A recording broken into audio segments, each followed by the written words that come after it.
என்ன விசாலம், நீ பண்ண தப்புக்கு சாமி கிட்ட மனப்பூர்வமா மன்னிப்பு கேட்டுட்டியா?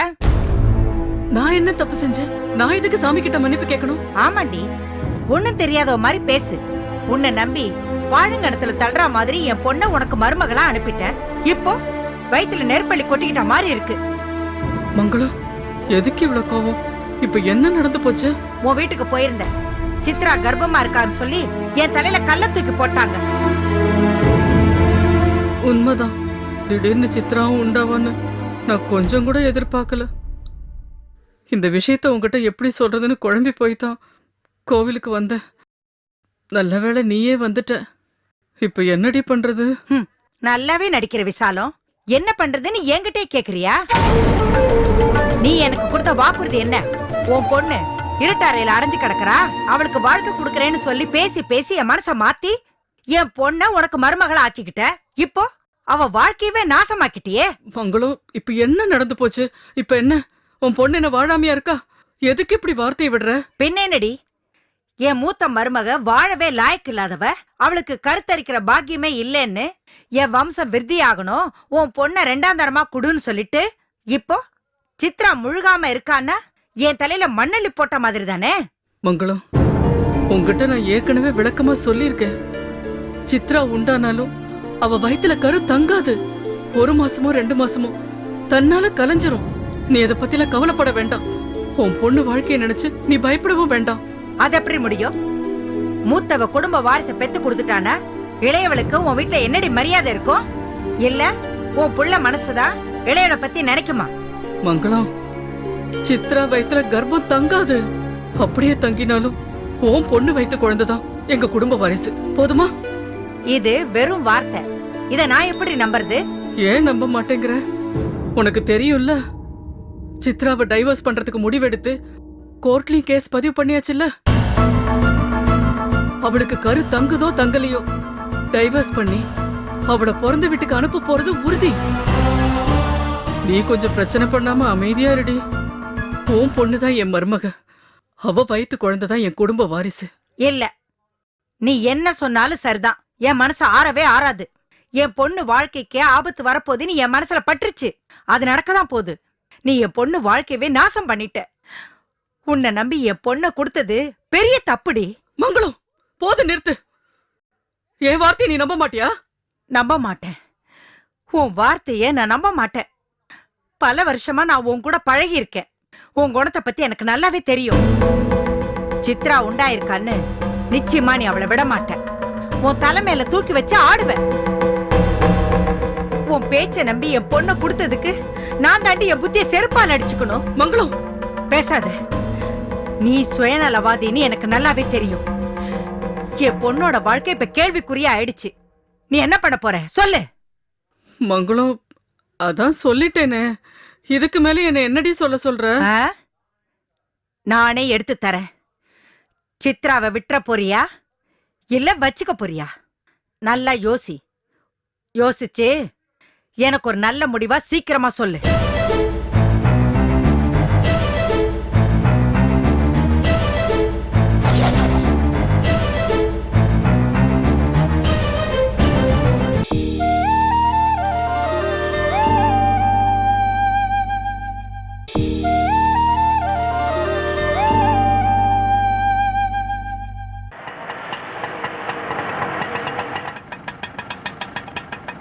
இந்தப்பா,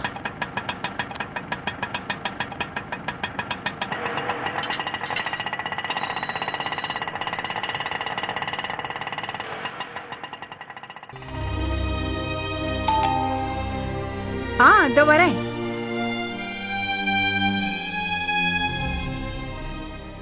வாங்க வாங்க வாங்க. என்ன அங்கேயே நிக்கிறீங்க? உள்ள வாங்க. வாங்க வாங்க வாங்க, உட்காருங்க. உட்காருமா. என்னத்த இதெல்லாம் சுதா செய்ய மாட்டாளா? நீங்க செஞ்சிட்டு இருக்கீங்க.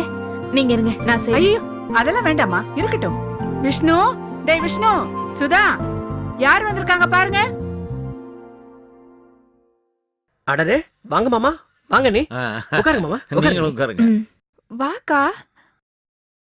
என்ன சுதா, அத்தையை தனியா வேலை செய்ய விட்டுட்டு இருக்க? நீ செய்யலாம். காயத்ரி, அவளை ஒண்ணும் சொல்லாதம்மா. அவ சமையலை கவனிச்சிட்டு இருந்தா, நான் காய்கறி கட் பண்ணிட்டு இருந்தேன், அவ்வளவுதான். சரி, என்ன சாப்பிடுறீங்க? காஃபியா டீயா? அத்தை நீங்க பேசிட்டு இருங்க, நான் போய் எடுத்துட்டு வரேன். ம். நீ உட்காருமா. நீங்க உட்காருங்க அத்தை, நான் சுதா கிட்ட பேசிட்டு சரி. வரேன். அப்புறம் எப்படி இருக்கீங்க? நல்லா இருக்கேன். சுதா எப்படி இருக்க? விஷ்ணு உன்கிட்ட எப்படி நடந்துக்கிறாரு? ரொம்ப நல்லா நடந்துக்கிறாருக்கா. இன்னைக்கு காலையில கூட எனக்கு அவர்தான் காபி வந்து கலந்து கொடுத்தாருன்னா பாரு. எப்படியோடி நீ சந்தோஷமா இருந்தா எனக்கு அதுவே போதும். என்ன விடுக்கா, நீ மாமாவோட எப்போ சமாதானமாக போற?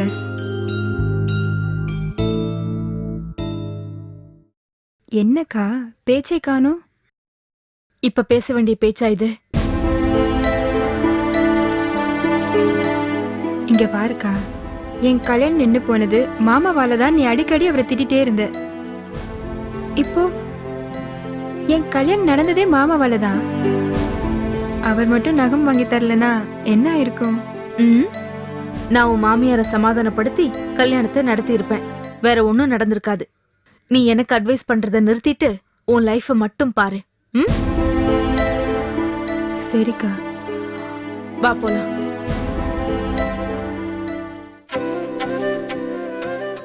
அப்பா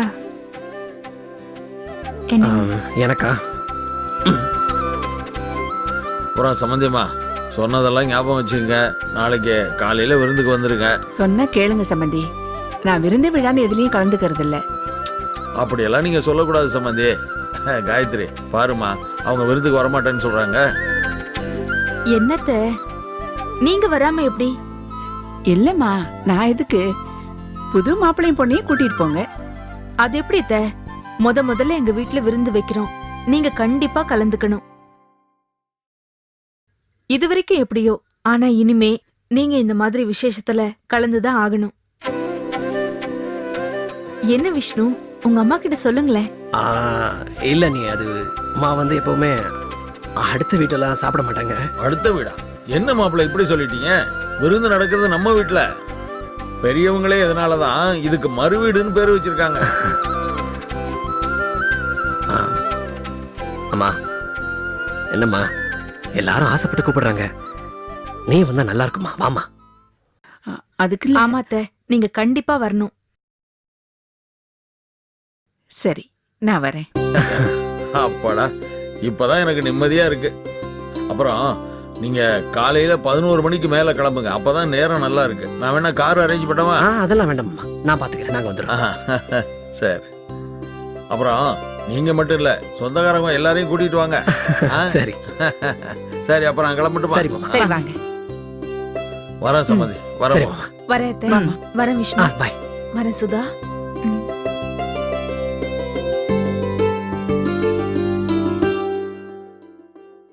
சுதா, அனுசரிச்சு நடந்துக்கணும், புரியுதா? போலாம்பா. வரேன். வரமா, பாத்துக்க. போயிட்டு வாங்கப்பா.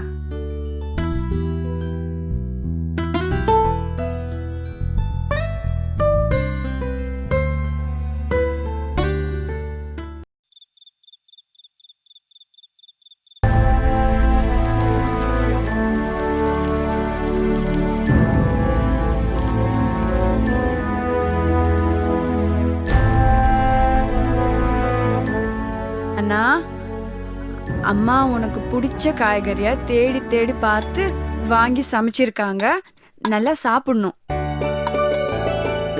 போதும் போதும் போதும். என்ன போதும்? வர வர நீங்க சரியாவே சாப்பிடறதே இல்ல, வீட்டுக்கும் நேரத்துக்கு வரது இல்ல.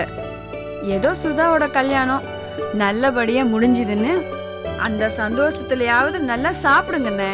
ஆமா ஆமா, உன் அண்ணனை நல்லபடியா சாப்பிட வைக்க வேண்டியது உன் பொறுப்பு. ஆளே ரொம்ப கிறங்கி போயிட்டான். கிருஷ்ணா, வயிறார சாப்பிடு. என்னண்ணா, நீங்க சாப்பிட வேண்டியதானே?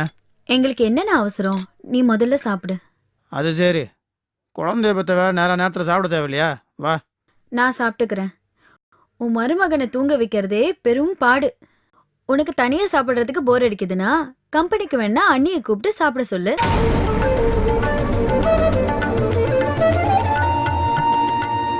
நான் கூப்பிட்டு பார்த்தேன் கௌரி. அண்ணி நம்ம கூட சாப்பிட மாட்டாங்களா?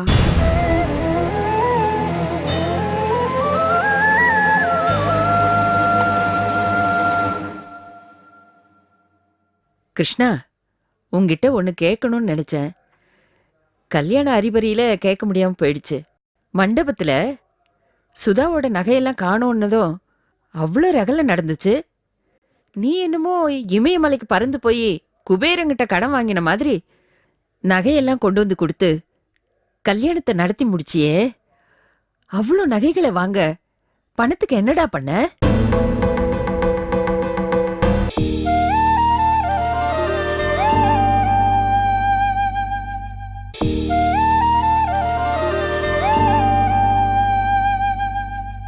அவ்வளோ நகைகளை வாங்க பணத்துக்கு என்னடா பண்ண?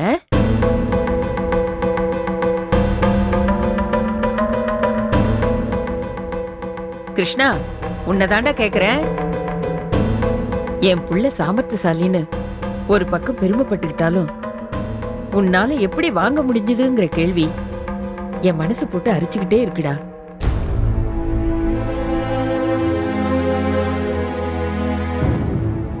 பதில் சொல்லுடா.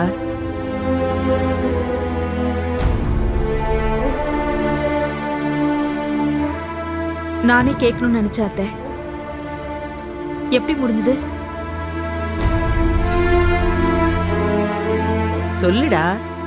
உன் பொண்டாட்டி கேக்குறா பாரு.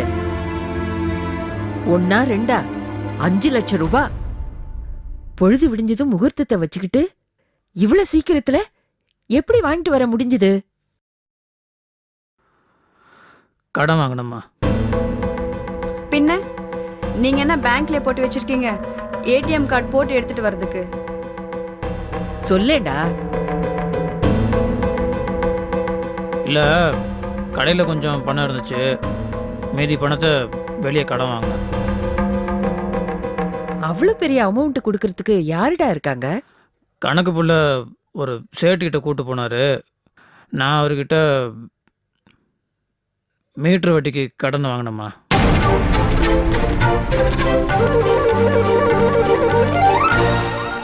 என்னது, மீட்டர் வட்டியா?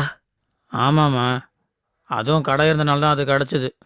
இல்லைன்னா அது கூட கிடச்சிருக்காது. ஏண்டா, மீட்டர் வட்டிக்கு வாங்கி உன்னால கட்ட முடியுமா? தலைமொழிக்கு போற சமாச்சாரமாச்சேடா. ஏற்கனவே இருக்கிற கஷ்டம் போதாதா? அதுக்கு என்ன பண்ண முடியுமா? வாங்கி தானே ஆகணும். அந்த நேரத்துக்கு வேறு எங்கே போக சொல்கிற? யார் கடன் கொடுப்பா? அதான் போய் வாங்கிட்டேன். ஏற்கனவே சுதாவோட கல்யாணம் நின்று போச்சுமா. மறுபடியும் நிற்கக்கூடாதுன்ற ஒரு வேகத்தில் தான் போய் வாங்கினேன். இந்த பணம் கிடைச்சதே பெரிய விஷயம், அதை புரிஞ்சுக்கோங்க. டேய், நீ மீட்டர் வட்டிக்கு கடன் வாங்கினேன்னு சொன்னது விஷத்தை குடிச்சு அது தொண்டை குழிக்குள்ள நின்னு அறுக்கிற மாதிரி இருக்குடா. வாங்கி தானே ஆகணும்.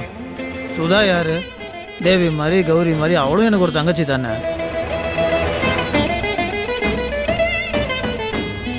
நீ வாங்கினது தப்புன்னு சொல்லடா. அந்த மாதிரி மீட்டர் வட்டிக்கு கடன் வாங்கினவங்களோட கதி என்னங்கிறது தினம் தினம் பேப்பர்ல பாக்குறோமே. அத நினைச்சுதாண்டா பயப்படுறேன். நீயே இப்பதான் தத்தி தத்தி வாழ்க்கையில முன்னேறிக்கிட்டு இருக்க. அப்படி இருக்கும்போது 5 லட்சம் ரூபாய் மீட்டர் வட்டிக்கு வாங்கினா எப்படிப்பா கட்ட முடியும்? வட்டி கட்டியே உன் வாழ்க்கை முடிஞ்சிடும் கிருஷ்ணா. தெரியுமா, விட நீ. இந்த பாருமா, என் கையில் பலம் இருக்குது, மனசில் தெம்பு இருக்குது. கஷ்டப்பட்டு உழைச்சி நான் எப்படியாவது இந்த பணத்தை திருப்பி கொடுத்துருவேன். யாரும் எனக்காக தேவையில்லாம கவலைப்பட வேண்டாம்.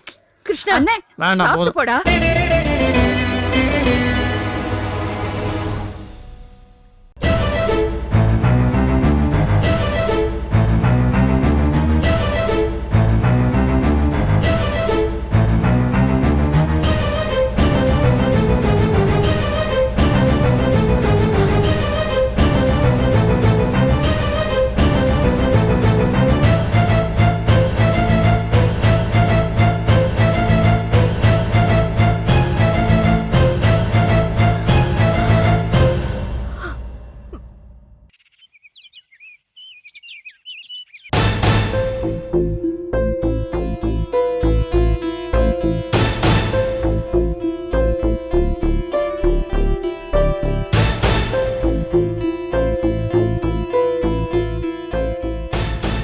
முகுந்தா, என்னமோ முக்கியமான விஷயம் பேசணும் எல்லாரும் வாங்கன்னு கூப்பிட்டு நிற்க வச்சுட்டு ஒன்றுமே பேசாமல் இருக்கே, என்னடா விஷயம்? இனிமேல் இந்த வீட்டில் கூச்சலும் குழப்பமும் எதுவும் வரக்கூடாது. ஏன்னா ஸ்வேதாவும் சித்ராவும் கன்சீவாக இருக்காங்க. அவங்க நல்லபடியாக பிள்ளைய பெத்தெடுக்கணும். அதனால நான் ஒரு முடிவு எடுத்திருக்கேன்.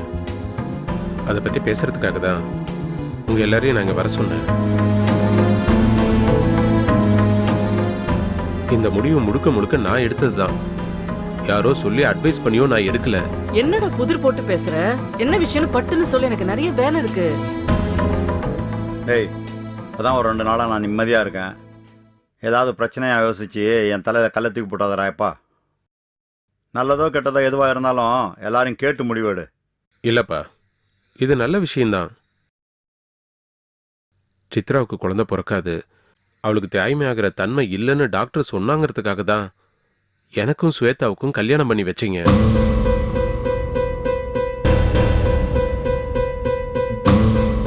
இப்ப ஸ்வேதா கர்ப்பமா இருக்கா. அவளுக்கு பிறக்க போற குழந்தை தான் இந்த வீட்டுக்கு வர போற வாரிசு. அதுக்கு தடையா சித்ரா இருக்கக்கூடாதுன்னு தான் சித்ராவை நீங்க டைவர்ஸ் பண்ண சொன்னீங்க.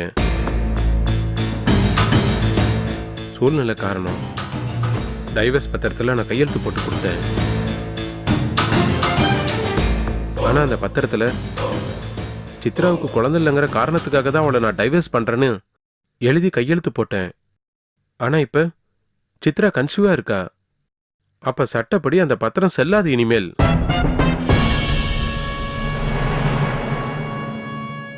அதனால அந்த பத்திரத்தை நான் வாபஸ் வாங்கலான்னு இருக்கேன்.